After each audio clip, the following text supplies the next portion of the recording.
the Katsina state government released some hostages in an hostage swap in Katsina state. It looks like the government had an agreement and they had about 1,000 hostages that were with the bandits. And in exchange for that, the government had to release some of the bandits for them to be able to get some of the hostages in the bandits area.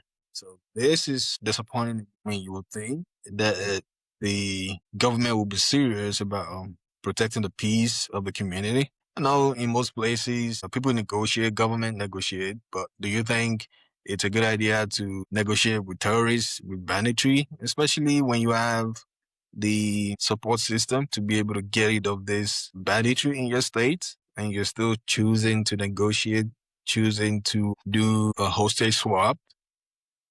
I think that was not good. That was against sovereignty, and then that is against. I mean, every women Nigeria should reject that kind of a deal, and I don't. I'm not exactly sure if it is a good idea for even the federal government or this or sub the national government or subnational government to be negotiating with criminals and then be doing deals with the criminals. I think is a bad precedent that they're setting, because what will be the fate of the people of the state if after tomorrow the governor no longer and then they have a new governor that would decide that, hey, this is not a good policy to pursue. I want to go in a different direction with this policy. I do not want to negotiate with terrorists. I do not want to negotiate with criminals. What will be the fate of the people of that state?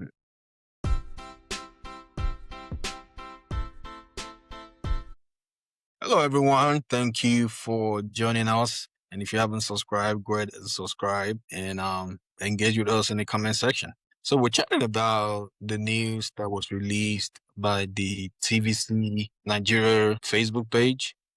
And they basically was saying that the Katsina state government released some hostages in an hostage swap in Katsina state. It looks like the government had an agreement and they had about 1,000 hostages that were with the bandits. And in exchange for that, the government had to release some of the bandits for them to be able to get some of the hostages in the bandits area. So this is disappointing when you would think that the government will be serious about protecting the peace of the community. I know in most places people negotiate, government negotiate, but do you think it's a good idea to negotiate with terrorists, with banditry, especially when you have the support system to be able to get rid of this banditry in your state and you're still choosing to negotiate, choosing to do a hostage swap? I know people might want to say, hey, what about Israel and the people in Gaza? They have to do a hostage swap in order to get some peace deal. So why shouldn't the people in Katsina State have some level of peace when they can actually negotiate with the bandits and make peace and get some hostages released? But I think this is different. This is international relation. It's two countries relating with each other. Doing an hostage swap within the country, I think it's embarrassing to the government. It's embarrassing to the governor of the state. It's even embarrassing to the federal government because the federal government can give them all the resources they need to be able to combat the banditry. So what do you think about the move by the Katsina State's government to do a hostage swap with the bandits? I think that was not good. That was against sovereignty, and then that is against. I mean, every women in Nigeria should reject that kind of a deal, and I don't.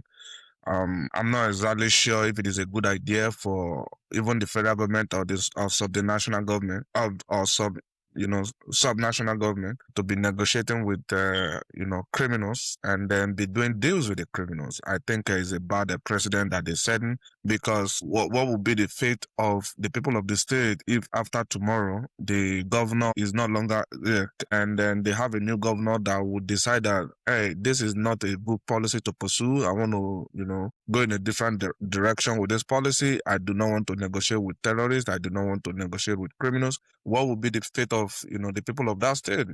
I just think that the criminals will descend on that state because they cut off their financial supply and all of that stuff. So I think there is a need for the subnational governments and then the federal government for them to align with their policy as how to handle these criminals. We cannot have a state government negotiating with criminals. Is not a good, it's not a good place to be. Criminals are supposed to be dealt with if possible, maybe try through the court or just eliminate them.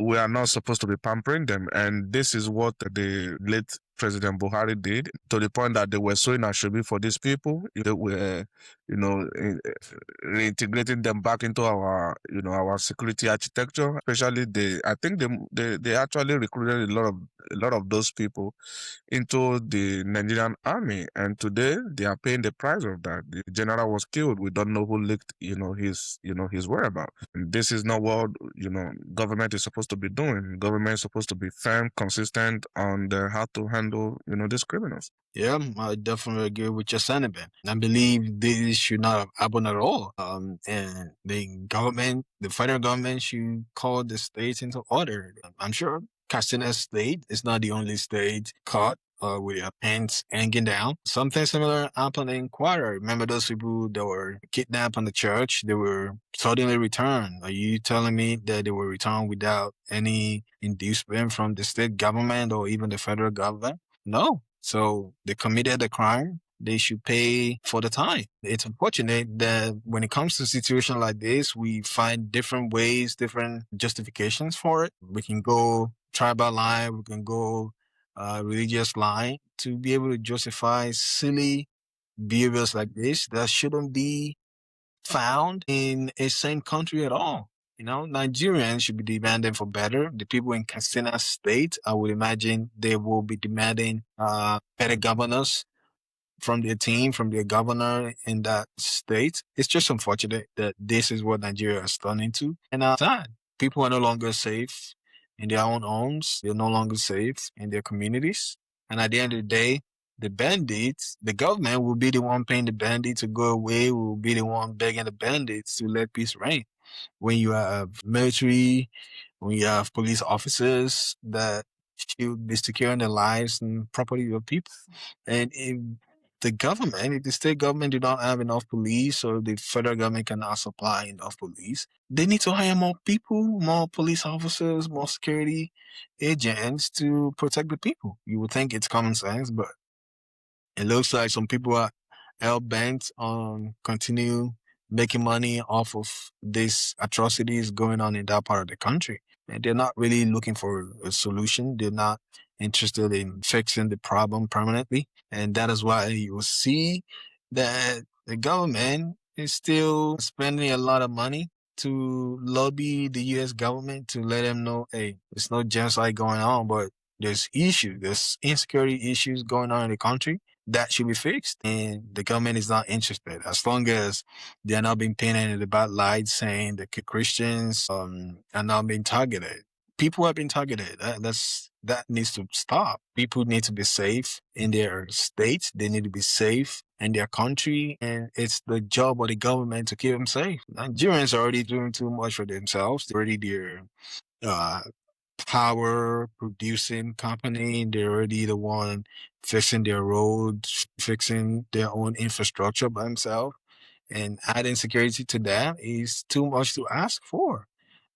Hopefully the government and the federal and the state government will think a strategy and continue to turn their back against any peace deal that doesn't involve the bandits to stay in prison. Any deals that doesn't involve the bandits to pay for the crime that they've committed against the people of the states, they should never allow any peace like that to stand. Any peace deal like that should never stand. Yeah, I agree with you that any peace deal between the state government and the bandits shouldn't stand. The federal government should step in. I do not understand how or why Nigerian federal government do not have a monopoly of violence. Apart from the federal government, there shouldn't be any entity in Nigeria that has any power to perpetrate any kind of violence.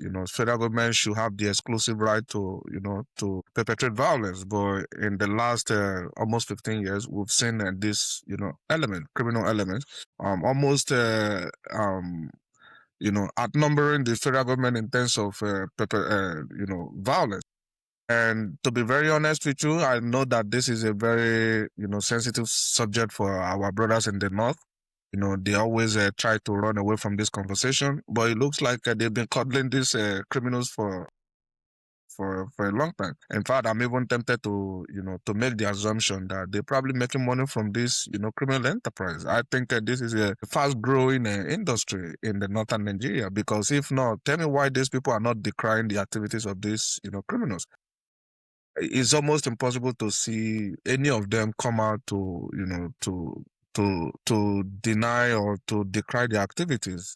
Every time they always, a lot of them speaks in support of them. For example, you see Gumi right there, you see El-Rufai, during the Buhari's administration, you see, if you go on X, you see a lot of people supporting these criminals, and we shouldn't have a situation like that. And you also talked about police, recruiting more police. What is the need for recruiting more police if we can't take care of the the ones we have already? I think the federal government should, try to decentralize policing and then give some policing power back to the state and allow states to police themselves. One, two. I think they need to improve the working condition of the ones we have currently. And they need to improve their welfare system. They need to improve their salary. They need to improve, their well-being and everything about them. They need to improve it. And in fact, that will, automatically motivate other people to join, to join the forces. But if they continue to live miserable and they continue to depend on the citizen or extorting the citizen to live their daily life, I think most Nigerians will not be motivated to join them. Let us know what you think about state governments, working against the policy of the federal government. The federal government say they don't pay ransom, they don't negotiate with bandits, and we've seen subnational governments, negotiating with bandits. Let us know what you think, and we'll be happy to engage with you in the comment section.